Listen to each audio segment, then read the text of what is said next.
ನಮಸ್ಕಾರ ವೀಕ್ಷಕರೇ, ನೀವು ನೋಡ್ತಾ ಇದ್ದೀರಾ ಸಂಪಾದಕ ಯೂಟ್ಯೂಬ್ ಚಾನಲ್. ನಾನು ಸಂಕೇತ್. ಮಂಡ್ಯದ ಮರಳಗಾಲ ಅನ್ನೋ ಪುಟ್ಟ ಊರಿನ ಸುತ್ತ ಕಳೆದೊಂದು ವರ್ಷದಿಂದ ನಡೀತಾ ಇರುವಂತಹ ವಿದ್ಯಮಾನಗಳನ್ನು ಒಂದಕ್ಕೊಂದು ತಳಕು ಹಾಕೋಕೆ ಮುಂದಾದರೆ ನಮಗೆ ರಾಜಕೀಯದ ರೋಚಕ ಲೆಕ್ಕಾಚಾರದ ಸುಳಿವುಗಳು ತೆರೆದುಕೊಳ್ತವೆ. ಆ ಸುಳಿವುಗಳು ನಮ್ಮನ್ನು ಸೀದಾ ಅದಾನಿ ಅಂಗಳಕ್ಕೆ ಒಯ್ದು ನಿಲ್ಲಿಸ್ತವೆ. ಅಷ್ಟು ಮಾತ್ರ ಅಲ್ಲ, ಬಿಜೆಪಿ ಜೆಡಿಎಸ್ ಮೈತ್ರಿಯ ಹಿಂದಿರಬಹುದಾದಂತಹ ಇಂಡಸ್ಟ್ರಿಯಲ್ ಆಯಾಮವನ್ನು ಕೂಡ ಪರಿಚಯಿಸ್ತವೆ. ಹೌದು, ಮಾಜಿ ಮುಖ್ಯಮಂತ್ರಿ ಕುಮಾರಸ್ವಾಮಿ ಅವರು ಈಗ ಕೇಂದ್ರ ಮಂತ್ರಿ. 3ನೇ ಬಾರಿ ಪ್ರಧಾನಿಯಾಗಿರೋ ಮೋದಿಯವರ ಸಂಪುಟದಲ್ಲಿ ಕುಮಾರಸ್ವಾಮಿ ಅವರಿಗೆ ಉಕ್ಕು ಮತ್ತು ಬೃಹತ್ ಕೈಗಾರಿಕೆಯಂತಹ ಭರಪೂರ ಇಲಾಖೆ ಸಿಕ್ಕಿದೆ. ಆರಂಭದಲ್ಲಿ HDK ಕೃಷಿ ಇಲಾಖೆಯ ಮೇಲೆ ಕಣ್ಣಿಟ್ಟಿದ್ರು ಅಂತ ಹೇಳಲಾಗ್ತಿದೆ.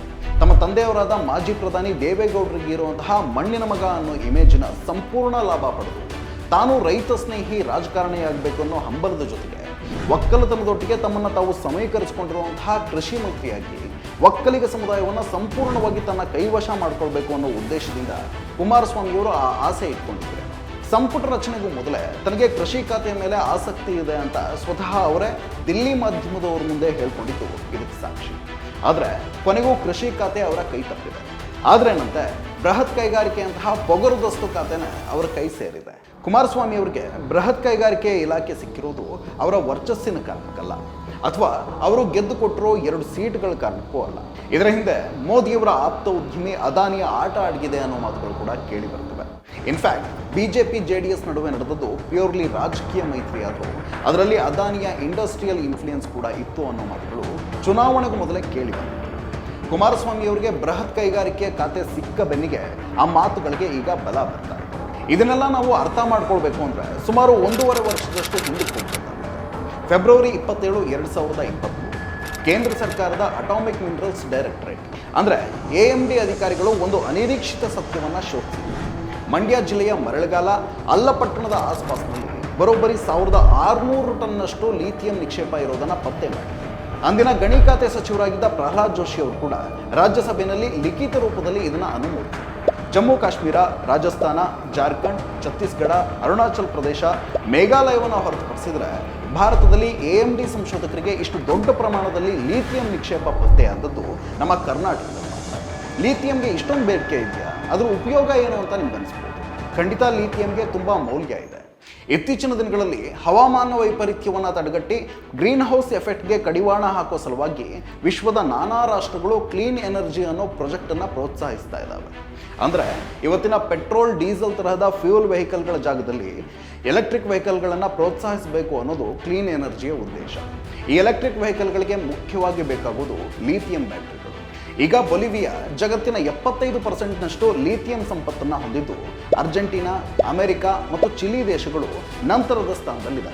ಭವಿಷ್ಯದ ದಿನಗಳ ಎಲೆಕ್ಟ್ರಿಕ್ ವೆಹಿಕಲ್ ಸ್ವಾವಲಂಬನೆ ಸಾಧಿಸಬೇಕು ಅಂದರೆ ಲಿಥಿಯಂ ನಿಕ್ಷೇಪ ತುಂಬಾ ಪ್ರಧಾನ ಪಾತ್ರ ವಹಿಸುತ್ತೆ ಅನ್ಬೋದು. ಅದಕ್ಕಾಗಿಯೇ AMD ವಿಜ್ಞಾನಿಗಳು ದೇಶಾದ್ಯಂತ ಲಿಥಿಯಂ ನಿಕ್ಷೇಪದ ಪತ್ತೆಗೆ ಮುಂದಾಗಿದ್ದರು. ಲಿಥಿಯಂ ಬ್ಯಾಟರಿ ಆಧಾರಿತ ಎಲೆಕ್ಟ್ರಿಕ್ ವಾಹನಗಳಿಗೆ ಪ್ರೋತ್ಸಾಹ ನೀಡೋ ಸಲುವಾಗಿ ಕೇಂದ್ರ ಸರ್ಕಾರ 2023ರ ಬಜೆಟ್ನಲ್ಲಿ ಬೃಹತ್ ಕೈಗಾರಿಕಾ ಇಲಾಖೆಗೆ ನೀಡೋ ಅನುದಾನವನ್ನು 93% ಏರಿಸಿತ್ತು. ಮಹತ್ವದ ಇಲಾಖೆಗಳ ಅನುದಾನವನ್ನು ಭಾರೀ ಪ್ರಮಾಣದಲ್ಲಿ ಕಡಿತ ಮಾಡಿದಂತಹ ಮೋದಿ ಸಂಪುಟ ಬೃಹತ್ ಕೈಗಾರಿಕಾ ಇಲಾಖೆಗೆ 5,700 ಕೋಟಿ ರೂಪಾಯಿಗಳನ್ನು ಹಸಿರು ಇಂಧನಕ್ಕಾಗಿ ಮೀಸಲಿಟ್ಟಿತ್ತು. ಕಳೆದ 1 ದಶಕದಿಂದ ಈಚೆಗೆ ಬೃಹತ್ ಉದ್ಯಮದಲ್ಲಿ ಎಂಥ ಏಕಾಧಿಪತ್ಯ ಸೃಷ್ಟಿಯಾಗಿದೆ ಅಂದರೆ ಯಾವುದೇ ಉದ್ಯಮ ವಹಿವಾಟುಗಳಿರಲಿ ಅವು ಮೋದಿಯವರ ಪರಮಾಪ್ತ ಅದಾನಿಯವರ ಕೈವಶವಾಗ್ತಾ ಇದ್ದಾವೆ. ಕಲ್ಲಿದ್ದಲು ಮೈನಿಂಗ್ ಇರಬಹುದು, ಪೆಟ್ರೋಲ್ ಡೀಸೆಲ್ ಇಂಪೋರ್ಟ್ ಇರಬಹುದು, ವಿದ್ಯುತ್ ವಲಯ ಇರಬಹುದು, ಏರ್ಪೋರ್ಟ್ ಅಥವಾ ಶಿಪ್ಯಾರ್ಡ್ ಇರ್ಬೋದು, ರೈಲ್ವೆ, ಹೀಗೆ ಯಾವುದೇ ಉದ್ಯಮ ಇರಲಿ ಅವು ಅದಾನಿಯವರ ಬಿಗಿ ಹಿಡಿತಕ್ಕೆ ಒಳಗಾಗ್ತಾ ಇದ್ದಾವೆ. ಕೇಂದ್ರ ಸರ್ಕಾರದ ನೂತನ ಎಲೆಕ್ಟ್ರಿಕ್ ವಾಹನಗಳ ನೀತಿಯ ಪ್ರಧಾನ ಫಲಾನುಭವಿ ಕೂಡ ಅದಾನಿ ಅನ್ನೋದನ್ನು ಬಿಡಿಸಿ ಹೇಳುವಂತಹ ಅಗತ್ಯ ಇಲ್ಲ.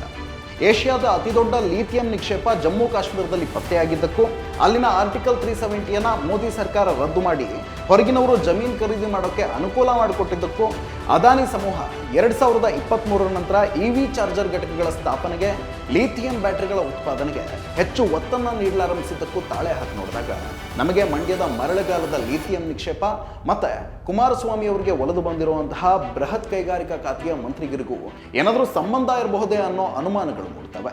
ಯಾಕಂದರೆ ಲಿಥಿಯಂ ಗಣಿಗಾರಿಕೆ ಗಣಿ ಮತ್ತು ಭೂವಿಜ್ಞಾನ ಇಲಾಖೆಯಡಿ ಬರ್ತದೆಯಾದರೂ ಲಿಥಿಯಂ ಅಯಾನ್ ಬ್ಯಾಟರಿಗಳ ಉತ್ಪಾದನೆ ಬೃಹತ್ ಕೈಗಾರಿಕಾ ಇಲಾಖೆಯಡಿ ಬರ್ತದೆ. ಅಂತಹ ಇಲಾಖೆ ಲಿಥಿಯಂ ನಿಕ್ಷೇಪ ಇರೋ ಮಂಡ್ಯದ ಸಂಸದರಾದ ಕುಮಾರಸ್ವಾಮಿ ಅವರಿಗೆ ಸಿಕ್ಕಿರೋದನ್ನು ಕೇವಲ ಕಾಕತಾಳೀಯ ಅಂತ ನಂಬೋಕೆ ಸಾಧ್ಯ. ಈಗ ಇದರ ಹಿಂದಿರಬಹುದಾದಂತಹ ಒಂದಷ್ಟು ಪೊಲಿಟಿಕಲ್ ಲೆಕ್ಕಾಚಾರಗಳನ್ನು ಕೆದಕು ನೋಡೋಣ. ಕಾಂಗ್ರೆಸ್ ಅಧಿಕಾರವಿರೋ ರಾಜ್ಯದಲ್ಲಿ ಲಿಥಿಯಂ ಗಣಿಗಾರಿಕೆ ವಿಷಯದಲ್ಲಿ ತನ್ನಿಚ್ಛೆಯಂತೆ ನಡೆದುಕೊಳ್ಳೋದು ಅದಾನಿ ಸಮೂಹಕ್ಕೆ ಸುಲಭ ಇರಲಿಲ್ಲ. ಲೋಕಸಭಾ ಚುನಾವಣೆಗೆ ಕೆಲವೇ ತಿಂಗಳುಗಳಿರುವಾಗ ಮಂಡ್ಯದಲ್ಲಿ ಈ ನಿಕ್ಷೇಪ ಪತ್ತೆಯಾಗಿತ್ತು. ಆಗ ಸ್ವತಂತ್ರ ಅಭ್ಯರ್ಥಿಯಾಗಿ ಸ್ಪರ್ಧಿಸಿದ್ದಂತಹ ಸ್ಮಲತಾ ಮಂಡ್ಯದ ಸಂಸದರಾಗಿದ್ದರು. ಅವರು ಬಿಜೆಪಿ ಸೇರಿದ್ರಾದರೂ ಅವರಿಗಿದ್ದ ಆಡಳಿತ ವಿರೋಧಿ ಅಲೆಯಿಂದ ಗೆದ್ದು ಬರೋದು ಸುಲಭ ಇರಲಿಲ್ಲ.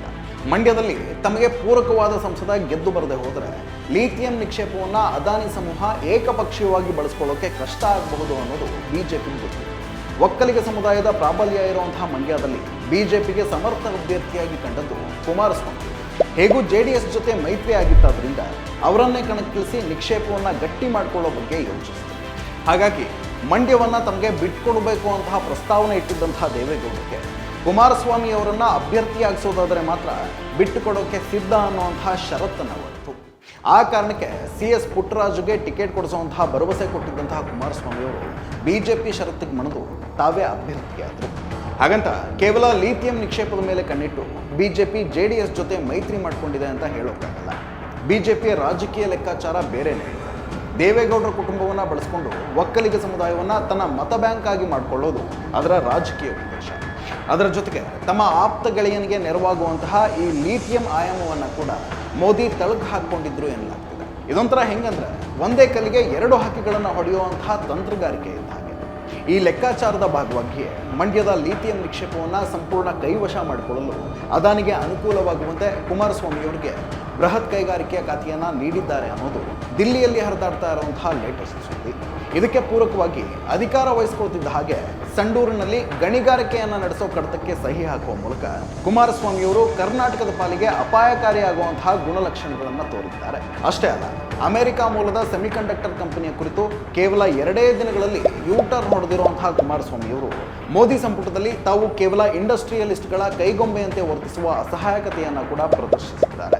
ಇದನ್ನೆಲ್ಲ ನೋಡಿದಾಗ ಅದಾನಿಯ ಹಂಗಿನಲ್ಲಿ ಕುಮಾರಸ್ವಾಮಿಯವರು ಕರ್ನಾಟಕಕ್ಕೆ, ಅದರಲ್ಲೂ ಮಂಡ್ಯದ ಲಿಥಿಯಂ ನಿಕ್ಷೇಪಕ್ಕೆ ಕಂಟಕವಾದರೂ ಅಚ್ಚರಿಯಿಲ್ಲ.